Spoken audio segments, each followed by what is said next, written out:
Hello viewers, welcome to my channel Sky is the Limit 7630. நான் என்னோட channel Sky is the Limit 7630 க்கு உங்களை மறுபடியும் வரவேற்கிறேன்.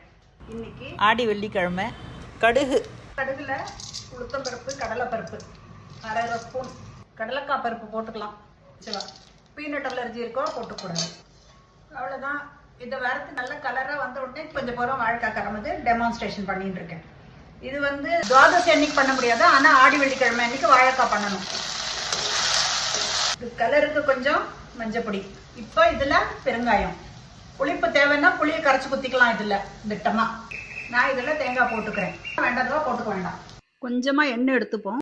கடலைப்பருப்பு உளுத்தம்பருப்பு ரெண்டும் ஈக்குவலாக எடுத்துக்கணும். மிளகா போட்டுக்கிறேன். 4லேருந்து 6 போட்டுக்கலாம் நம்ம காரத்துக்கு திட்டமாக. இதை நம்ம வறுத்து அரைச்சி வச்சுட்டுலாம். இது வரைக்கும் வறுத்துட்டோம். அதே அளவு எவ்வளோ கடலைப்பருப்பு உளுத்தம்பருப்பு மிளகா இருக்கோ அந்த திட்டத்துக்கு கொத்தமல்லி வேறையை போட்டுட்டு வறுத்துட்டுறணும்.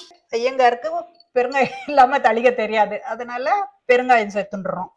ஆஃப் பண்ணியாச்சு. திட்டமான உப்பு போட்டுருணும். எப்பவுமே நம்ம வந்து ஆறின விட்டு தான் அரைக்கணும். சுட சுட மிக்சியில் போட்டு அரைக்கக்கூடாது. கருமது பொடி எப்படி பண்ணணும்னு சொல்லி கொடுத்துருக்கேன். அந்த கருமது பொடியை போட்டுக்கலாம். இந்த கருமதுல இரும்பு வண்ணாயில எது பண்ணாலும் அதை உடனே டிரான்ஸ்ஃபர் பண்ணி வச்சுருந்தோம். அதுலயே வச்சிடக்கூடாது. ஒன்று கலர் கருத்து போயிடும், 2வது இரும்பு வாசனை வரும். அதுல வாழைக்காய் கறமது ரெடி.